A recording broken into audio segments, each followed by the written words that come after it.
Welcome back to Ferocious Education. This is Zed. Today I'm going to be talking about Ideanomics. This one here is not one of my usual videos where I do technical analysis and then the DD part. I'm going to go straight out. This is requested as an earnings and growth potential for this one here based on the previous reports and the kind of trend that they're following.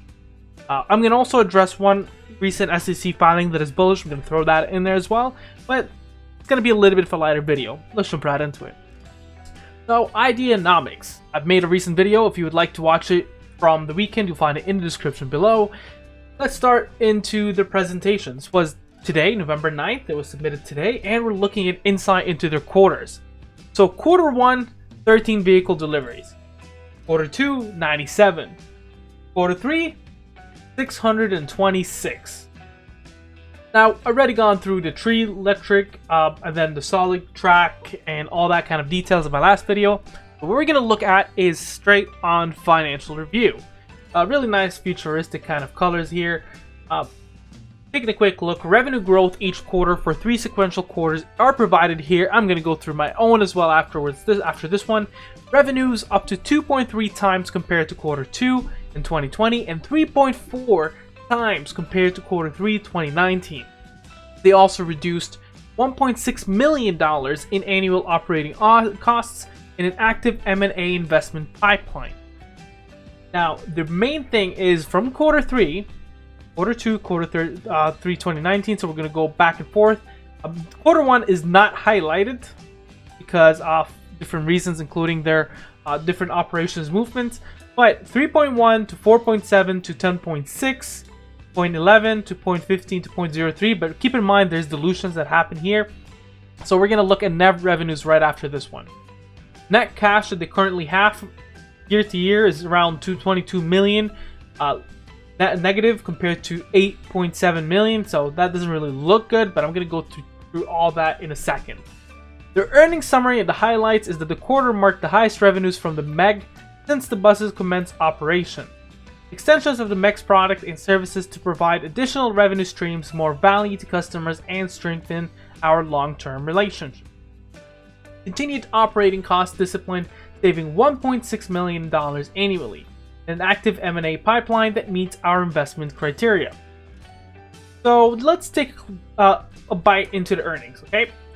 Recent earnings, basically we already mentioned that, right? Strong cash position, finished the quarter with $27.6 million in their quarter quarter end cash. And what we need to look at is, before we look at the quarter earnings historically, Alf4 actually bought around 125,000 shares at 0.53 per share. That happened on the 7th, reported today. I imagine he expected a massive jump or a massive rally in price, and I'll expect that. I will explain why I think that he expected that. Earnings from 2020. First, I'm going to go towards the earnings. Look at that, $10.6 million in revenue with a net income of 8.7 million negative, or net loss, sorry, compared to 12 million off the same last year. And doesn't that look bad? Alright, let's take a look and compare it from the last quarter. In the last quarter, what we got to see is 4.7 million in revenues. You get to see here is 10.6 million in revenues. The net loss, after all, is $26 million on the June of 30, 2020. We see here is 8.7 million in loss. So overall, we're seeing an improvement.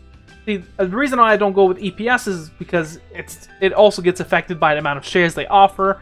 So I love net losses or net incomes, period. Alright, let's take a look. Okay, maybe June 30 was an anomaly, right? Let's take one back.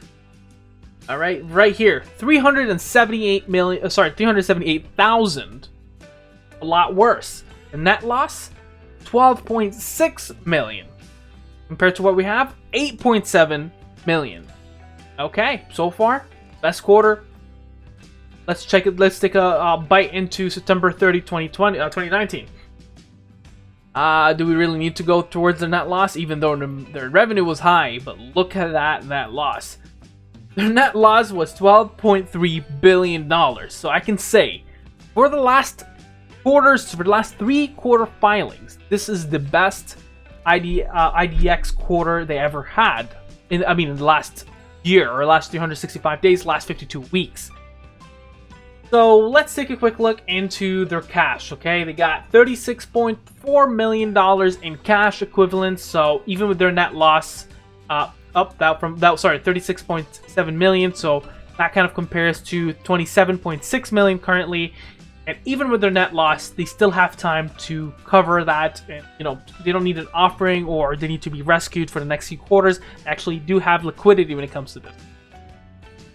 Coming in next is their press releases. I couldn't find anything new when it comes in towards their earnings. I basically covered everything that I wanted to cover in this one. And if you would like to know more about it, or you want to look into their events and webcasts, this is the website. Go ahead. I definitely recommend that you actually sign up onto their investor alerts to get the latest out of information. But before we do so, look at institutional buyers. It looks like it's a little bit shaky. It's kind of mixed, right? Because MTN Bank added 2.9 million shares. BlackRock threw their shares before. SG Securities threw their shares before. They don't know. They don't know better, And I'm pretty sure Alf bought some shares, even though, there's regulations coming towards not being like insider buying, but pretty sure they thought, they're doing really well, so you know what? I'm buying more shares. But what did the market do? Looked at it and said, eh. Literally, that's exactly what happened. So, as investors, I'm not talking about traders, as investors, I kept saying, this is the quarter that make it, like, it hits hit or miss. If you don't make it, it's done. It's a nail in the coffin for IDEX. And from what I've seen, they're really close to being profitable. And if they go on towards this rate, might see it maybe not next quarter, but maybe the quarter after that. And I do see perhaps a better price action. What they're doing is working. If they continue to cut expenses, increasing revenue, this one definitely has a future. Period. What do you think about this ticker? Make sure to mention down in the comments below. Share, subscribe, and like. You have a wonderful day.